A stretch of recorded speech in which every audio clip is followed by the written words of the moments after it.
మీ పిల్లల భవిష్యత్తును దిశానిర్దేశం చేసే విద్యా మహోత్సవ్ Dream9 మీడియా ఆధ్వర్యంలో ఈ ఫిబ్రవరి 1న మన ఖమ్మంలో జరగనుంది.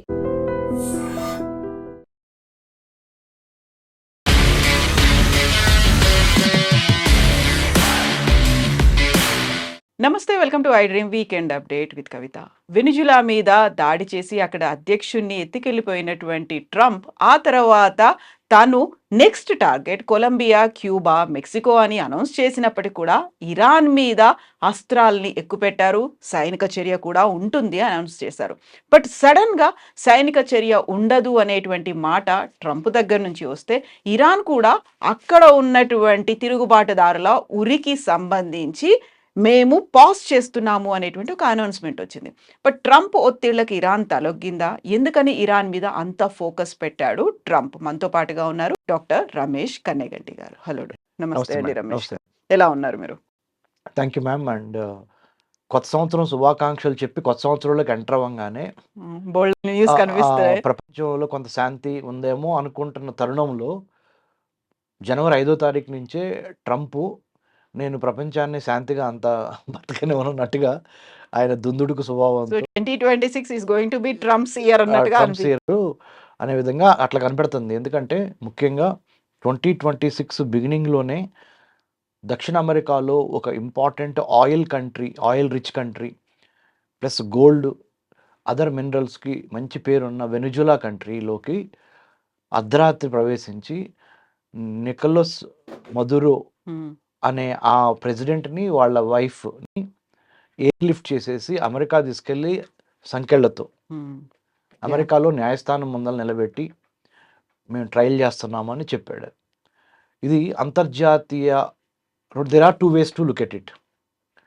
ఒక దేశాధ్యక్షుడు ఇంకొక దేశాధ్యక్షుడిని అర్ధరాత్రి పూట ఎయిర్ లిఫ్ట్ చేసి తీసుకెళ్ళిపోయి అతను నార్కో టెర్రరిస్ట్ అంటే టెర్రరిజం ఉగ్రవాదాల రకాలు ఉన్నాయి. సైబర్ టెర్రరిజం అని, నార్కో టెర్రరిజం అని, మ్యారిటైమ్ టెర్రరిజం అని, సూసైడ్ రిలేటెడ్ టెర్రరిజం అని, రాడికలైజేషన్, ఇట్లా చాలా రకాలు ఉన్నాయి మీకు. ఇందుట్లో ఈయన ఏం చెప్పాడంటే నార్కోటిక్స్ డ్రగ్స్కి వెనిజులా కేంద్రమైంది. కొలంబియాతో పాటు దక్షిణ అమెరికాలో కొలంబియా ఉంది. కొలంబియా చాలా డ్రగ్ కార్టెల్స్ మాఫియాకి నెంబర్ 1 ఫేమస్ అది. అదే కాకుండా వెనిజులా కూడా ఈ మధ్యకాలంలో ముఖ్యంగా ఈ నికోలస్ మదురో ఎవరైతే ఉన్నారో వెనిజులన్ ప్రెసిడెంటు, ఈయన టైంలో ఇంకా ఎక్కువైపోయినాయి. భర్త భార్య ఇద్దరు, wife and husband, president and president's wife Nicolas Maduro and ఆయన వైఫ్ కంప్లీట్గా అమెరికాకి వ్యతిరేకంగా అమెరికా యొక్క జాతీయ భద్రతకి, నేషనల్ సెక్యూరిటీకి విఘాతం కలిగించే అంత స్థాయిలో చేస్తున్నారు అనే ఒక ఆరోపణతో ట్రంప్ ఇలీట్ ఫోర్సెస్ని పంపించి అమెరికా నుంచి నికోలస్ మదురోని తీసుకెళ్లారు, అపహరించారు. రైట్. మరి ప్రజాస్వామ్యానికి నెంబర్ 1 కంట్రీ అయిన అమెరికా అని చెప్పుకుంటున్న America, we are championing the cause of democracy అంటున్నారు. America we are the beacon of hope అంటున్నారు. America is an exceptional country. American exceptionalism in international relations is very much famous or very much popular అంటున్నారు. On one hand you are saying like this, on the other hand you have actually airlifted a sitting president. ఆ president ప్రజాస్వామ్యబద్ధంగా ఎన్నికయ్యాడా లేకపోతే rigging చేసి president అయ్యాడా అనేది తేల్చాల్సింది వెనిజులన్ ప్రజలు, వెనిజులన్ civil society. అవకాశం వాళ్ళకి ఇవ్వకుండా నువ్వు తీసుకొని వాళ్ళని తీసుకెళ్ళావు. ఇదొకటి. 2, అంతర్జాతీయ రాజకీయాల్లో అంతర్జాతీయ న్యాయస్థానం ఇంటర్నేషనల్ కోర్ట్ ఆఫ్ జస్టిస్ ఏమైపోయింది? ఒకవేళ నికోలస్ మదురో తప్పు చేస్తే ఆ ఎవిడెన్సెస్ మీ దగ్గర ఉన్నాయని చెప్తున్నారు కదా మీరు, అవన్నీ తీసుకెళ్ళి ఇంటర్నేషనల్ కోర్ట్ ఆఫ్ జస్టిస్లో ప్రవేశపెట్టి తద్వారా అతనికి ఏ శిక్ష పడాలో ఆ శిక్ష పడేటట్టు చేయటం బాగుండేది. 2, అంటే ఇక్కడ మనం కూర్చొని కామెంటరీ ఇవ్వటం ఈజీ అని చాలామంది మనల్ని అనొచ్చు. కానీ 195 దేశాలు ఉన్న ప్రపంచంలో ఒక దేశ అధ్యక్షుడు ఇంకొక దేశాధ్యక్షుడిని ఇలా తీసుకెళ్ళిపోవటం అనేది చరిత్రలో గత కనీసం 30-40 ఏళ్లలో మనం ఎప్పుడు వినలేదు, చూడలేదు. యునైటెడ్ నేషన్స్ ఏం చేస్తున్నాయి? యునైటెడ్ నేషన్స్ ఏం చేస్తుంది? నేటో ఏం చేస్తుంది? సార్ నేటో అంటే అమెరికా ఫ్రెండ్ అనుకున్నాం మొన్నటి వరకు, ఇప్పుడు కూడా అంతేలే. కానీ ఏం చేస్తున్నాయి? లేకపోతే ఇంటర్నేషనల్ కోర్ట్ ఆఫ్ జస్టిస్ ఏం చేస్తుంది? లేకపోతే ఇంటర్పోల్ ఏం చేస్తుంది? ఇంటర్పోల్ అంటే ప్రపంచ పోలీస్, వరల్డ్ పోలీస్ డిపార్ట్మెంట్ని ఇంటర్పోల్ అంటారు. ఆ ఇంటర్పోల్కి చెప్పి ఇంటర్పోల్ ద్వారా ఇన్వెస్టిగేషన్ చేయించవచ్చు. సో అది కూడా లేదు. సరే ఏదేమైనా what I'm trying to say is ఇది ఎంతవరకు కరెక్ట్ అనేది ఒకటి. రెండోది చేసిన విధానము. మూడోది ఇప్పుడు ఏం జరగబోతుంది. వెనిజులా అయిపోయింది, ఇందాక మీరు చెప్పారు మీ పరిచయంలో. వెనిజులాతో పాటు next in line Cuba. Fidel Castro అని క్యూబన్ హీరో ఆర్ క్యూబన్ అధ్యక్షుడు. అప్పుడు ఆయన అమెరికాకి వ్యతిరేకంగా చాలా పోరాటాలు చేశాడు. ఫిడెల్ కాస్ట్రో క్యూబా నుంచి 1962 క్యూబన్ మిస్సైల్ క్రైసిస్ కూడా ఉంది, right? So next in line Cuba. Venezuela అయిపోయింది కదా, ఇప్పుడు క్యూబా అయిపోయింది కదా, మెక్సికో అయిపోయింది కదా, గ్రీన్లాండ్, తర్వాత ఇరాన్. ఈ విష్ లిస్ట్ ఉంది. డొనాల్డ్ ట్రంప్ దగ్గర ఇప్పుడు ఒక విష్ లిస్ట్ ఉంది. ఒక్కొక్క కంట్రీతో ఒక్కొక్క కంట్రీ మొత్తం నేను సాల్వ్ చేసుకుంటే వెళ్ళి I will fulfil my promise ఏంటి అమెరికన్ ప్రెసిడెంట్ చేసింది? Make America great again, MAGA. ఈ మాగాలో భాగంగా వెనిజులా తర్వాత క్యూబా తర్వాత గ్రీన్లాండ్ తర్వాత ఇరాను. ఇక్కడ ఏంటంటే గ్రీన్లాండ్ ఉదంతం కొంత డిఫరెంట్, కంప్లీట్లీ యూరోపియన్ కంట్రీ. అది లాటిన్ అమెరికాలో లేదు, అది ఆసియానులో లేదు, దాన్ని డిఫరెంట్. బట్ ప్రస్తుతానికి ఇది. సో ఎందుకు చేశారు అని మనం లోతుగా పరిశీలించినప్పుడు, అమెరికన్ ప్రెసిడెంట్ నికోలస్ మదురోని ఎందుకు ఎత్తుకెళ్లారు అని లోతుగా పరిశీలించినప్పుడు మనకు తెలిసేది ఏంటంటే, వెనిజులా అనే కంట్రీలో ప్రపంచానికి సంబంధించి ఆయిల్, న్యాచురల్ గ్యాస్ నిల్వలు ఎంత ఉన్నాయని చూస్తే 32% నిల్వలు ఒక్క వెనిజులాలోనే ఉన్నాయి. Saudi Arabia, Iran, Iraq, Russia ఇవి చాలా ఇంపార్టెంట్ ఆయిల్ రిచ్ కంట్రీస్ అనుకుందాం, ఆయిల్ అండ్ న్యాచురల్ గ్యాస్ అనుకుందాం. ఇందుట్లో ఇవన్నీ కలిపినా కానీ లేనంత ఒక్క వెనిజులాలో 32% ఉంది. సో అసలు అమెరికాకి ఆయిల్ కావాలా అంటే, అమెరికాకు కూడా ఆయిల్ ఈ మధ్యకాలంలో అమెరికా చాలా వరకు ఇండిపెండెంట్ అయింది. America is no longer dependent for oil on some other country. Middle east నుంచి కూడా ఆయిల్ని దిగుమతి చేసుకోవడం తగ్గించుకుంది అమెరికా. ఇది ఇరాన్ నుంచి కానీ, సౌదీ అరేబియా నుంచి కానీ, ఇంక వేరే ప్రాంతాల నుంచి, కువైట్ నుంచి కానీ, లేకపోతే మన ఖతార్ నుంచి కానీ ఆయిల్ని దిగుమతి చేసుకోవడం అమెరికా తగ్గించుకుంది. మరి అమెరికా ఎనర్జీ సెక్యూరిటీలో ఇండిపెండెన్స్ వచ్చింది కదా, మరి ఎందుకు అన్నప్పుడు నాకు అవసరం లేదు, కానీ నా శత్రువులకు అవసరం. ఇది ఈ ఆయిల్, న్యాచురల్ గ్యాస్. నా శత్రువులు ఎవరు? రష్యా చైనాకి అవసరమైన ఆయిల్, న్యాచురల్ గ్యాస్ రిజర్వ్స్ వెనిజులాలో ఉన్నాయి. వాళ్ళకి అందకుండా ఉండాలి అంటే నేను వెనిజులా మీద పొట్టు సాధించాలి అంటే వెనిజులా అధ్యక్షుడిని ఏదో ఒక నెపంతో అక్కడి నుంచి నేను ఎత్తుకొచ్చేయాలి. అక్కడ కొంత అస్థిరత కల్పించి నేను అమెరికా తన రాడార్ని వెనిజులా మీద పెడతంతో పాటు క్యూబా ఒకే దెబ్బతో 4 పెట్లు కొట్టాలి.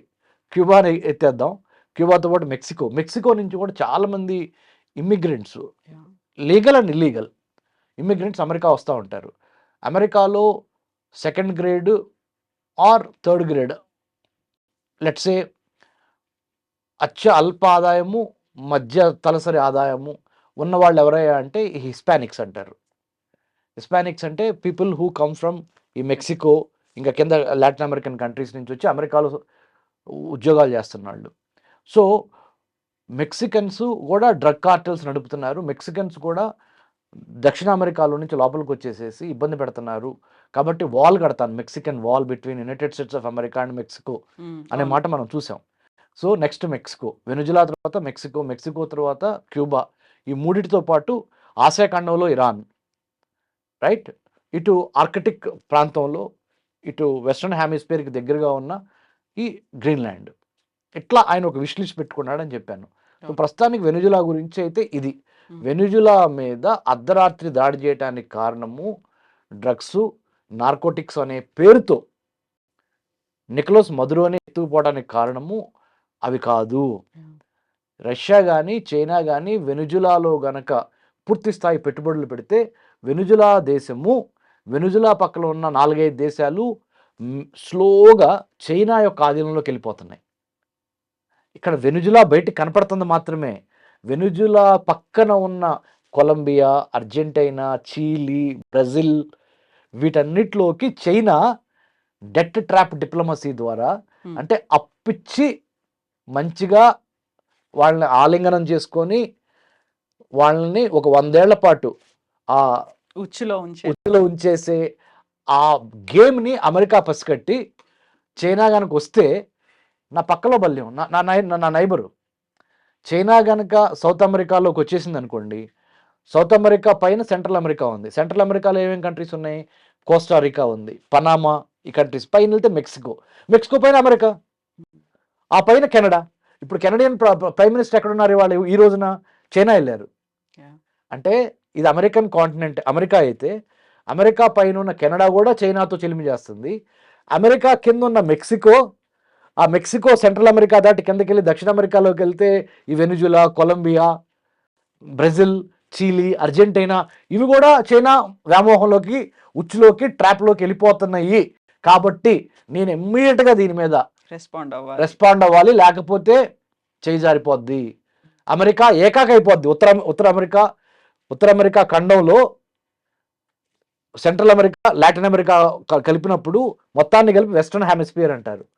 అక్కడ అమెరికా తిరుగులేని శక్తిగా లేకపోతే 21వ శతాబ్దం ఇంకొక 20-40-30 ఏళ్ళకి అమెరికా కూలిపోద్ది.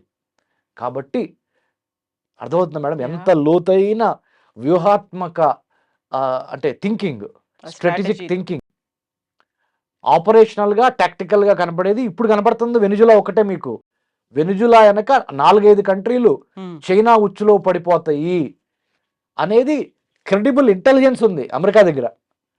అందుకనే ఇది వార్ ఫూటింగ్ మీద రాత్రికి రాత్రి.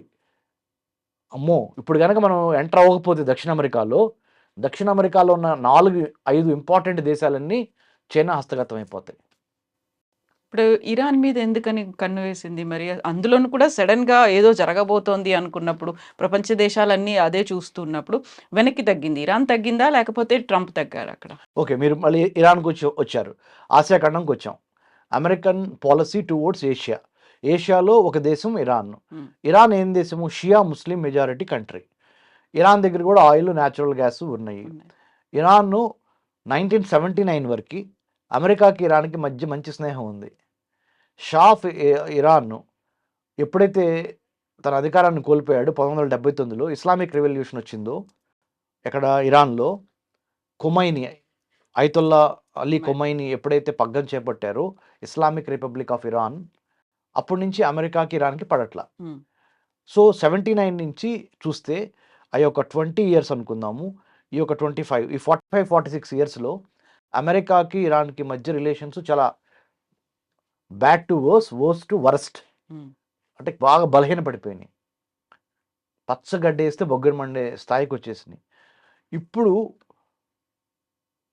సిఏఏ ద్వారా సేకరించిన ఇంటెలిజెన్స్ ద్వారా, అమెరికన్ సెంట్రల్ ఇంటెలిజెన్స్ ఏజెన్సీ ద్వారా సేకరించిన హ్యూమన్ ఇంటెలిజెన్స్ కానీ, విజువల్ ఇంటెలిజెన్స్ కానీ, ఇమేజరీ ఇంటెలిజెన్స్ కానీ, వీటన్నిటిని వాళ్ళు క్రోడీకరించినప్పుడు, ఎవరు? Pentagon, American defence department pentagon, America యొక్క FBI, అమెరికా యొక్క CIA, అమెరికా యొక్క నేషనల్ సెక్యూరిటీ కౌన్సిల్, వీళ్ళందరూ కూర్చొని దీని మీద విశ్లేషణ చేసినప్పుడు this is the right time to hit Iran. ఎందుకు అంటే ఇరాన్లో సివిల్ సొసైటీలో ఇరానియన్ లీడర్షిప్కి వ్యతిరేకంగా, ముఖ్యంగా మహిళలు, మేధావులు, ఫారెన్ ఎడ్యుకేటెడ్ అయ్యి ఇరాన్ వచ్చి స్థిరపడిన వాళ్ళు, ఇంకా ఏంటి ఇస్లామిక్ రెవల్యూషన్ ఏంటి ఇరాన్లో, ఈ హ్యాంగింగ్స్ ఏంటి, ఈ పబ్లిక్ బీహెడింగ్స్ ఏంటి, తర్వాత ప్రెస్కి ఫ్రీడమ్ లేదు, జనాలకి ఫ్రీడమ్ లేదు, ముఖ్యంగా మహిళల్ని అణచివేస్తున్నారు. కాబట్టి ఇది రైట్ టైము అని ఇరానియన్ లీడర్షిప్కి వ్యతిరేకంగా నిన్న మొన్న గత 4-5 రోజుల్లో, గత వారం రోజుల్లో, ఇవాళ 17వ తారీఖు కదా madam, we are on the 17th of January 2026. Just take 1 week ago from today, there are estimates 12,000 మంది, 12,000 Iranian people either have been killed or tortured or shot at. ఇంత బ్రూటల్ జరుగుతుంది. కాబట్టి ఈ టైంలో గనక ఇరాన్లో మనం ప్రవేశిస్తే ప్రపంచానికి కూడా మనం చెప్పొచ్చు, అంటే అమెరికా ఆలోచన ప్రపంచానికి కూడా చెప్పొచ్చు ఏమని, ఇరాన్లో ఉన్న సాధారణ ప్రజలు ప్రాణాలు కోల్పోతున్నారు, ధనం, మానం, ప్రాణం కోల్పోతున్నారు, ఇబ్బందులు పడుతున్నారు. ఆ సివిల్ సొసైటీని రక్షించే పరిణామ క్రమంలో ప్రపంచ శాంతి, ఎందుకంటే ఇరాన్ దగ్గర ఆయిల్ కూడా ఉంది, న్యాచురల్ గ్యాస్ కూడా ఉంది. ఇరాన్ దగ్గర అన్నిటికన్నా ముఖ్యంగా స్ట్రెయిట్ ఆఫ్ హర్ముజ్ అనే హార్మోజ్ జలసంధి అంటాం. జలసంధి అంటారు, నావల్ చోక్ పాయింట్. అందుట్లో నుంచి షిప్లు ఆ స్ట్రెయిట్ ఆఫ్ హర్ముజ్లో నుంచి ఆయిల్, న్యాచురల్ గ్యాస్ తీసుకొని గల్ఫ్ కోఆపరేషన్ కౌన్సిల్ కంట్రీస్ అంటారు, ఇరాన్, ఖతార్, బహ్రెయిన్, సౌదీ, ఇక్కడి నుంచి ఆయిల్ తీసుకొని అరేబియా, మనము అరేబియా అంటాము, అంటే ఇండియన్ ఓషన్లో ఒక పాయ అయిన అరేబియా సీలో నుంచి ఇలా వచ్చి ఆ స్ట్రైట్ ఆఫ్ హార్ముజ్ ద్వారా బయటికి రావాలి. బయటకు వచ్చి ఇటు హిందూ మహాసముద్రంలోకి షిప్పులు వెళ్ళి హిందూ మహాసముద్రంలో నుంచి ఇండియా కింద నుంచి, శ్రీలంక కింద నుంచి పాక్ స్ట్రైట్, పాక్ జలసంధి అటు తాగుకుంటా ఇండోనేషియా, మలేషియా మధ్య ఉన్న మలక్కా స్ట్రైట్స్ నుంచి, అది ఇంకో జలసంధి, మలక్కా స్ట్రైట్, ఇండోనేషియా మలేషియా మధ్య స్ట్రైట్ ఆఫ్ హర్మూజ్ నుంచి బయటకు వచ్చి ఇరాన్ ఆధీనంలో ఎక్కువ ప్రభావం ఉన్న స్ట్రైట్ ఆఫ్ హర్మూజ్లో నుంచి షిప్లు ఇలా బయటకు వచ్చి ఇలా భారతదేశాన్ని కింద నుంచి టచ్ చేసి శ్రీలంక దగ్గర, ఇవి అటు ఇండోనేషియా మలేషియా మధ్య ఉన్న మలక్కా స్ట్రైట్స్ ద్వారా ఆ పెద్ద పెద్ద షిప్పులు, ఆయిల్ క్యారీ చేసే షిప్పులు, ట్యాంకర్స్ జపాన్కి, సౌత్ కొరియాకి, చైనాకి, తర్వాత association of south east Asian countries అంటారు, oil Indonesia, Malaysia, Thailand, Vietnam, Laos, ఈ కంట్రీస్కి కూడా ఆయిల్ సప్లైలన్నీ బంద్ అయిపోతాయి. రైట్, అది ఇరాన్ యొక్క బలం. ఏది, ఈ స్ట్రైట్ ఆఫ్ హర్ముజ్ దగ్గర కొద్దిగా అడ్డం పెట్టే శక్తి ఇరాన్కు ఉంది. అంటే ఇరాన్కు ఉన్న శక్తి ఏంటంటే వాళ్ళ మిసైల్స్, వాళ్ళ నేవల్ పవర్ కూడా కొద్దిగా better when compare to other Gulf cooperation council countries. అంటే సముద్రం ద్వారా జరుగుతున్న గ్లోబల్ సప్లై చైన్ లాజిస్టిక్స్ని ప్రభావితం చేయగలిగిన శక్తి ఇరాన్కు ఉంది. దాంతోపాటు అంటే లోకల్గా, రీజనల్గా నేను చెప్పేది, not at the magnitude of America. America is definitely way beyond powerful, దాంట్లో డౌట్ లేదు. లోకల్గా ఇబ్బందులు గురి చేసే అవకాశం ఉంది ఇది గ్లోబల్ సప్లై చైన్స్కి ఇరాన్. సో అందుకని right time to enter in to Iran. Civil సొసైటీని, హ్యూమన్ రైట్స్ని కాపాడుతున్నాం కాబట్టి we are the championing the cause of human security, human rights అనే నినాదంతో అమెరికా వెళదామని ప్రయత్నం చేసి అప్పుడు అర్థమైంది, అలీ కొమైనీకి అర్థమైంది గేమ్. సో అందుకని ఇందాక మీరు చెప్పారు 800 మందిని ఉరి తీయాలని అనుకుంటున్నాము అని ఎప్పుడైతే అలీ కొమైనీ స్టేట్మెంట్ ఇచ్చాడో, ఆ స్టేట్మెంట్కి ఎమ్మటనే డొనాల్డ్ ట్రంప్ వాషింగ్టన్ డీసీ నుంచి మెయిల్ పంపేది, ఇది వాళ్ళకి టెలిఫోన్ ద్వారా, మీరు అర్జెంటుగా దాన్ని ఆపాలి, ఆపితే మీతో మేము ఇమీడియట్గా మీ మీద యుద్ధం చేయకుండా సైనిక చర్య, మిలిటరీ పరమైన దెబ్బలు ఉండవు, మిలిటరీ పరంగా we will not take action against Iran if you can stop the public hangings or torture of the civilians 800 people అనగానే అలీ కొమైనీ, ఇప్పుడు ఇస్లామిక్ రిపబ్లిక్ ఆఫ్ ఇరాన్కి చెందిన వాళ్ళు, ఓకే అమెరికా చెప్పినట్టు వింటాం, మేము హ్యాంగ్ చేయము వాళ్ళని అని చెప్పి హోల్డ్ ఆన్ చేసింది. సో తద్వారా అమెరికా కూడా ఏం చెప్తుంది, డొనాల్డ్ ట్రంప్ మిలిటరీ యాక్షన్ తీసుకో ఇరాన్ మీద ప్రస్తుతానికి. అప్పుడు ప్రపంచం మొత్తం ఊపిరి పీల్చుకుంది. ఇప్పుడు అమ్మో, లేకపోతే Iran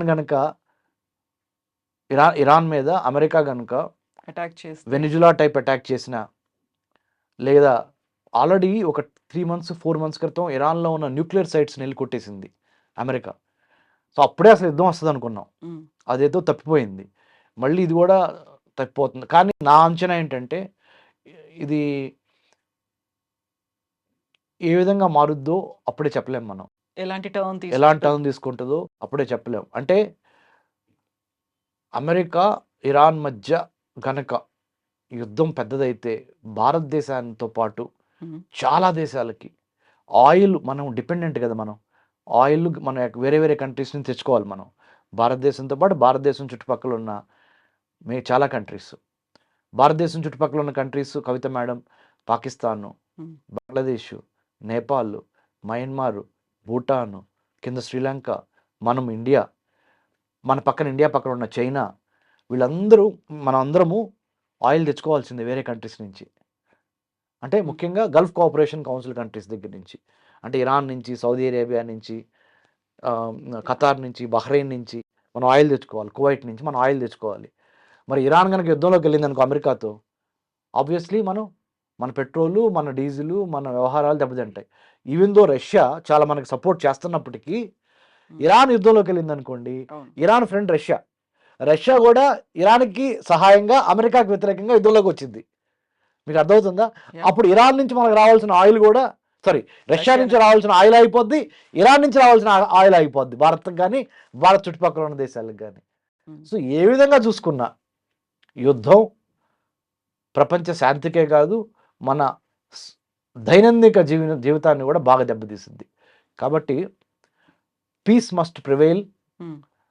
correct mental balance correct కాపాడుకొని యుద్ధానికి వెళ్లకుండా అమెరికా ఇరాన్ మీద దాడి చేయకూడదు, ఇరాన్ కూడా ఇష్టం వచ్చినట్టు ఇరాన్లో ఉన్న సివిలియన్స్ని చంపకూడదు.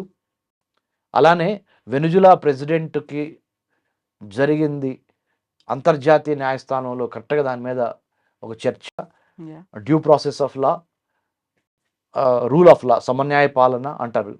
ఇవన్నీ ఫాలో అయ్యి ఆ విధంగా అమెరికా ఒక చక్కటి సంకేతం ప్రపంచానికి ఇచ్చి, భారత్ కూడా ప్రోయాక్టివ్గా మనం ఇప్పుడు మన నాయకత్వాన్ని చూపించి అమెరికాకి కూడా విజ్ఞప్తులు చేస్తా అమెరికాని కూడా తగ్గమని చెప్పాలి. ప్లస్ అలా చెప్తానే అమెరికా తగ్గదు. భారత్ చెప్పినంత మాత్రం అమెరికా తగ్గదు. డొనాల్డ్ ట్రంప్ తగ్గడు. America or American values are not opposing Indian values or India. We are not against Americans. We are against Trump dictatorial policies. Against what కాదు. We don't appreciate what Donald Trump is doing because of his unilateral decision making. In the name of making America great again, ఆయన లక్ష్మణ్ రేఖలు దాటుతున్నాడు. దానికి మనం వ్యతిరేకం. అంతేగాని America మనకి చాలా important friend. United states is an important friend to India, important business partner, important trade technology partner. We need Americans as such. We need America as such. We are only saying Donald Trump will have to tone down. Will have to make sure he doesn't bulldoze everybody. Exactly. He should do it in a democratic, systematic way, whatever he wants to do, not in a unilateral, autocratic fashion. That's what only India is trying to appeal to Donald Trump. Because you being the leader of the modern world, technological leader, United States of America, you will have to follow certain etiquettes, rules, norms, because everybody is looking up to you as a country number one in the world, right? In terms of trade, technology and all that. ఎందుకంటే American GDP is $32 trillion. Chinese is about $22 trillion. We are in the 4th place, right? Number 3, I think Germany. Number 4 we are. I think we have recently surpassed Japan. Exactly.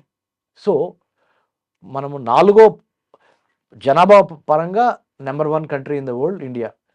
The largest democracy India. ఏ దేశం మీద తిరుగుబాటు చేసి ఏ దేశాన్ని occupy చేసిన చరిత్ర లేనిది India. ఏ దేశాన్ని జోలికి పోంది ఇండియా. అలాంటి ఇండియా చెప్తున్నప్పుడు అమెరికన్ ప్రెసిడెంట్ కొద్దిగా తన దీన్ని తగ్గించుకొని స్పీడ్ కొంత సంయమనం చేసి భారత్ చెప్పేది కూడా ఆలోచిస్తే అమెరికాకి మంచిది, ఇండియాకి మంచిది, చాలా ప్రపంచంలో చాలా దేశాలకు మంచిది. సో కంట్రోల్డ్ అగ్రెషన్ ఉండటం మంచిది. Not overtly aggressive, but controlled aggression is very good. So I hope and pray third world war should not happen over Iran-America disputes. Third World War should not happen over China-America. Third World War should not happen over China-Taiwan issue. So Third World War must not happen on many other counts. So మూడో ప్రపంచ యుద్ధం రాకుండా మనం ఏ విధంగా శాంతి డెవలప్మెంట్తో ముందుకెళ్ళాలనేదే ఇప్పుడు ఇది ఇరాన్కి సంబంధించినంత వరకు కవిత గారు. సో వెనిజులా మాట్లాడుకున్నాం, వెనిజులా పక్కన ఉన్న మిగతా కంట్రీస్ గురించి మాట్లాడుకున్నాం. చైనా ఏ విధంగా ఆఫ్రికన్ కాంటినెంట్లోకి వెళ్ళిపోయి ఆఫ్రికన్ కాంటినెంట్లో డెట్ ట్రాప్ డిప్లొమసీ ద్వారా లోపలికి వెళ్ళిపోయి ఇప్పుడు దక్షిణ అమెరికాను కూడా వదిలే పరిస్థితిలో లేదని అమెరికా గ్రహించి తన స్పీడ్తో దక్షిణ అమెరికాలోకి జొరబడి నికోలస్ మదురోని తీసుకెళ్ళిపోయి అక్కడ ఆధిపత్యం సంపాదించడం ద్వారా వెనుజులాలో కూర్చుంటే అమెరికన్స్ దక్షిణ అమెరికా ఖండం మొత్తాన్ని అబ్జర్వ్ చేయొచ్చా లేదా? అవును. Yeah. అదే కనుక చైనా వెళ్ళి వెనుజులాలో కూర్చుంటే చైనా కూడా అదే పని చేస్తుంది. చైనాకి అవకాశం ఆస్కారం నేను ఎందుకు ఇవ్వాలి? ముందు జాగ్రత్త. ముందు జాగ్రత్తగా నేను చూసుకోవాలి అనేది అమెరికా యొక్క ఆరాటం, ఆకాంక్ష. Yeah. ఆ ఆకాంక్ష ప్రజాస్వామ్యబద్ధంగా ఉంటే బాగానే ఉంటుంది. చైనా చేసినా అమెరికా చేసినా నియంతృత్వ పోకడి ఈ 2 దేశాలు చేసినా భారతదేశం అంగీకరించే పొజిషన్లో లేదు. ట్రూ. సో అది ఆ విధంగా ప్రపంచ రాజకీయాల్ని ఎస్. విల్ సో బోల్డ్ అన్ని జియో పొలిటికల్ ఇష్యూస్ అయితే అవుతున్నాయి. Will talk more. మళ్ళీ డెవలప్మెంట్స్ అనేవి తప్పకుండా. ఉంటాయి కాబట్టి. Thank you so thank much. You Kavitha గారు.